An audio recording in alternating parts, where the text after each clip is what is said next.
Selamat tengah hari, salam sejahtera. Saya Jijak Ahmad dan ini Buletin Awani. Baik, semalam Perdana Menteri Tan Sri Muhyiddin Yassin menjelaskan kerajaan sedang meneliti untuk membenarkan pergerakan rentas negeri bagi sambutan Aidilfitri nanti. Pengumuman akan dibuat sebaik semua data berkaitan dianalisis oleh Kementerian Kesihatan KKM dan Majlis Keselamatan Negara.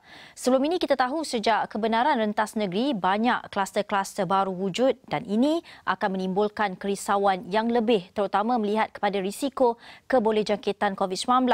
Dan kita ingin melihat dari sudut kes jangkitan negara pada ketika ini, adakah kes dijangka semakin menurun jumlahnya dan sekiranya kes harian menurun, adakah kita bersedia untuk merentas negeri. Untuk itu kita terus bersama Profesor Madya Dr. Malina Osman, Pakar Kesihatan Awam Fakulti Perubatan dan Sains Kesihatan UPM. Selamat tengah hari, Prof.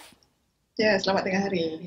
Prof, terlebih dahulu mungkin boleh jelaskan dari sudut kes COVID-19 harian yang semakin hari menunjukkan penurunan sama ada kes baru dan juga kes aktif. Apakah jangkaan pada masa beberapa minggu akan datang ini? Okey, semalam kita mencatatkan 1,118 ya, kes baru dan juga kes aktif kita masih lagi dalam 5 digit, 14,209. Dan kita dapati bahawa kes dalam ICU masih lagi dalam, pada pandangan saya, masih memerlukan perhatian. Ya. Kita ada 167 dan juga 72 yang masih menerima bantuan pernafasan. Kalau kita tengok pola seminggu yang lalu, kes tidak banyak berkurangan ya, berbanding dengan pola penurunan yang kita catatkan sejak Februari. Seminggu ni dia agak statik di situ. Dan kalau kita perhatikan secara keseluruhan ya, sejak rentas negeri dibenarkan dan juga majlis keramaian sosial seperti majlis perkahwinan dibenarkan, kita mendapat maklum balas ya, bahawa pola tingkah laku di lapangan menunjukkan kepatuhan terhadap SOP agak merudum ya.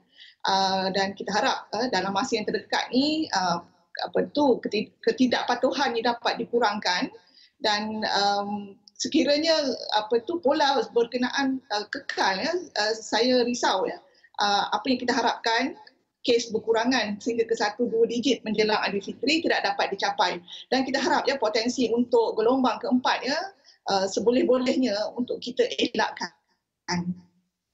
Ya, baik. Untuk merentas negeri pula, Prof, di Lembah Kelang masih kawasannya dalam zon merah. Berkemungkinan bila rentas negeri ini dibenarkan, rakyat akan pulang ke kampung dan mula merentas negeri dan sebagainya. Bagaimana kita ingin melihat kepada risiko mungkin wujud kluster-kluster baru?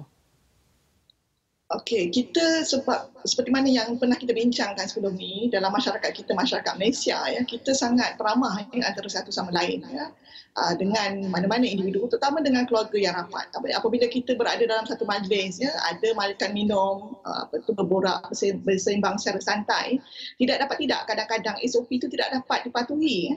Dan ini kita dapat pastikan ya, dalam pola yang kita lihat ya, yang dipaparkan dalam media sosial ya, majlis-majlis perkahwinan, resepsi dan sebagainya. Banyak di situ pelanggaran yang berlaku. Jadi kalau kita benarkan pada pandangan saya untuk rentas negeri semata-mata berdasarkan mengharap kepada kepatuhan SOP, pada pandangan saya kita tidak boleh lagi melakukan sedemikian. Saya mencadangkan supaya faktor vaksin ya, penerimaan vaksin terutama di kalangan warga emas ya, yang berada di kampung halaman dan juga mereka yang bakal diziarahi perlu dipertimbangkan dan juga mereka yang hendak merentas negeri. Jadi selain daripada kita dapat memperkukuhkan lagi perlindungan dan dalam masa yang sama kita menggalakkan juga ya rakyat Malaysia untuk mendaftar dan mendapat vaksin ini seberapa segera yang boleh. Ya, menyentuh mengenai faktor vaksin tadi, Prof, Aidilfitri mungkin jangka pada pertengahan Mei. Fasa pertama sudah pun divaksin. Kita menunggu pada fasa kedua ni yang sudah pun bermula April, yang akan bermula April dan fasa ketiga pada Mei itu nanti. Dan adakah kalau kita melihat daripada garis masa ini, ia adalah masa yang sesuai untuk kita beri kelonggaran rentas negeri ini menjelang Aidilfitri? Kita mengharapkan supaya penerimaan vaksin dapat dipertingkatkan sebab pada jangkaan saya berdasarkan data jika kita dapat memaksimalkan jumlah ya seperti mana yang disasarkan oleh Kementerian Kesihatan iaitu 126,000 sehari, kita bakal memperolehi data yang mana hampir 10 juta dapat divaksinkan menjelang Aidilfitri yang berkenaan. Tapi kita maklumkan bahawa kalaulah kita benarkan rentas negeri, kita melihat pola bila rentas negeri itu kadang-kadang satu pergerakan tu memang tak dapat nak dikawal. Seperti mana yang pernah saya sebut sebelum ini, seperti mana kita melepaskan tekanan spring tu. Jadi keadaan mungkin di luar kawalan dan kita harap dapat dianjakkan sedikit 1 atau 2 minggu selepas Aidilfitri.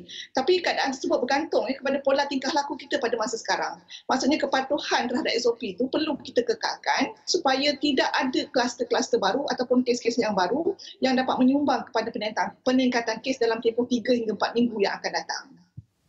Ya Prof, dalam satu perspektif lain juga kita perlu melihat bagaimana petugas-petugas kesihatan ataupun petugas barisan hadapan ketika ini. Boleh Prof mungkin jelaskan keupayaan perkhidmatan kesihatan awam dalam mengendalikan kes COVID-19 dalam negara kita setakat ini? Adakah kita lihat terkawal ataupun bagaimana dengan jumlah kes ketika ini? Dalam tempoh 1 hingga 2 bulan kita telah mencatatkan kes maksima pada Februari lalu 52,000 kes menurun dan pada pandangan saya keadaan pada masa ini jauh lebih baik berbanding dengan apa yang kita alami pada awal tahun 2021. Bagaimanapun kita menyorot kembali kepada isu tentang rentas negeri ini. Apa yang kita perlu faham ialah larangan rentas negeri ini lebih menjurus kepada untuk membolehkan sekiranya berlaku kes-kes ataupun kluster yang baru, perkhidmatan kesihatan kita dan juga beban tugas anggota petugas hadapan ni dapat dilakukan dengan lebih berkesan.